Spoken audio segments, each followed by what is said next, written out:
how much information does your teenager know about sex? Don't kid yourself.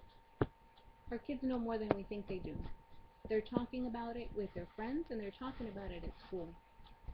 The public school system wants to also expand their program, and they want to relay some more information regarding contraceptives, and they want to talk to them about STDs and HIV. This poses a problem to many parents, including myself.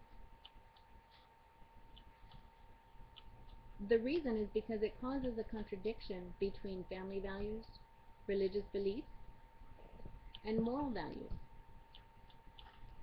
I agree that the school needs to be involved. I agree that the school absolutely has to have communication with teenagers. I believe they should expand their program to include information on peer pressure and low self-esteem. So sex education in schools is important. However, the abstinence-only programs that they're currently teaching in schools is not effective. The San Antonio Express News interviewed superintendent of the Crane ISD. His name is Jim Rummage, and he makes a statement stating that if kids aren't having sex, then they're not getting a disease, and that's a pretty good program. Wow, it amazes me at how someone so intelligent and so educated can make such a foolish statement. Kids are out there having sex. Otherwise, we wouldn't be the nation with the largest teenage pregnancy rates in all of the world. To say that children are not having sex is just not accurate. It's not an effective program.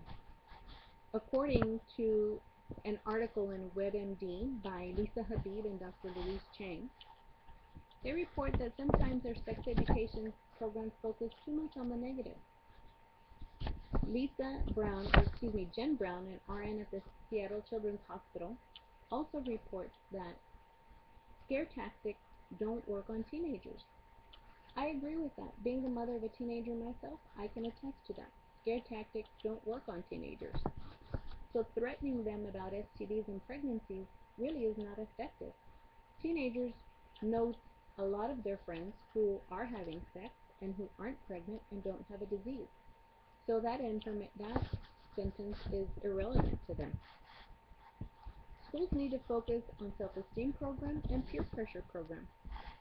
Among teenagers that are having sex, many report that the reasons that they have sex is because they have a low self-esteem. They want to feel loved. And so having sex with their partner fills that void. Teens also report that many of them face peer pressure from their friends not only to have sex, but also to do drugs and alcohol. All of those things are a combined problem. Teenagers feel that everybody else is doing it, so I need to do it in order to fit in. Being in an environment where there's no parent supervision or too much freedom can also be a problem. Teens report that many times their parents aren't aware of their sexual activity. They have no idea where they're at, what friends, their house they're at, or what's going on there.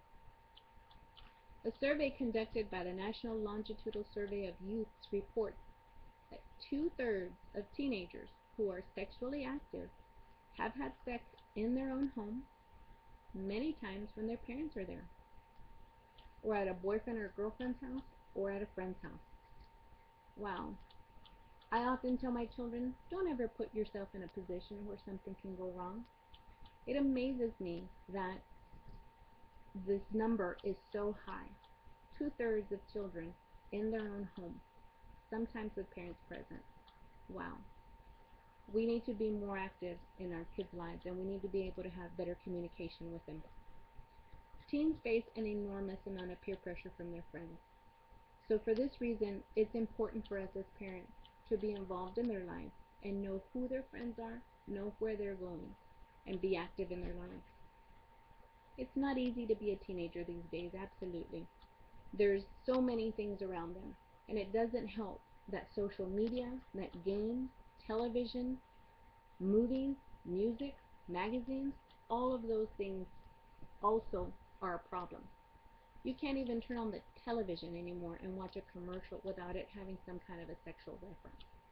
We need to get back to basics and be able to put pressure on our government officials and restrict the information that is being put out there. According to CBS News report, 12 to 14-year-olds exposed to the most sexual content in movies, magazines, and television are 2.2 times more likely to have sexual intercourse. This is where parents, schools, community, government, where we can all come together and work toward a common purpose. It seems like the information out there is just getting more and more risque. Growing up as a kid, we never saw this stuff on TV. Even I Love Lucy, Desi and Lucy were in separate beds. Things like that just weren't out there. And although I'm not asking that we go back that far back, we do absolutely need to put some kind of boundary in the information that is being put out there. Communication is the key. The difference is that it starts at home. We need to be able to have communication with our children to be more sexually responsible, whether that means we're asking them to wait or we allow them to use some sort of contraceptive. The choice is ours. It's not up to the school. So whatever your family values are, or whatever information you choose to relay to your children, that's up to you. The choice should be left to the family. Religious and moral values are at risk of being compromised.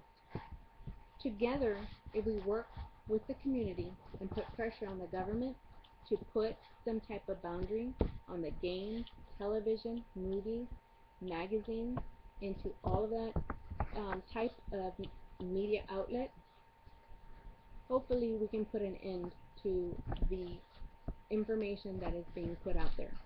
So by working together as a group, we can work together instead of against each other and make a difference. Thank you.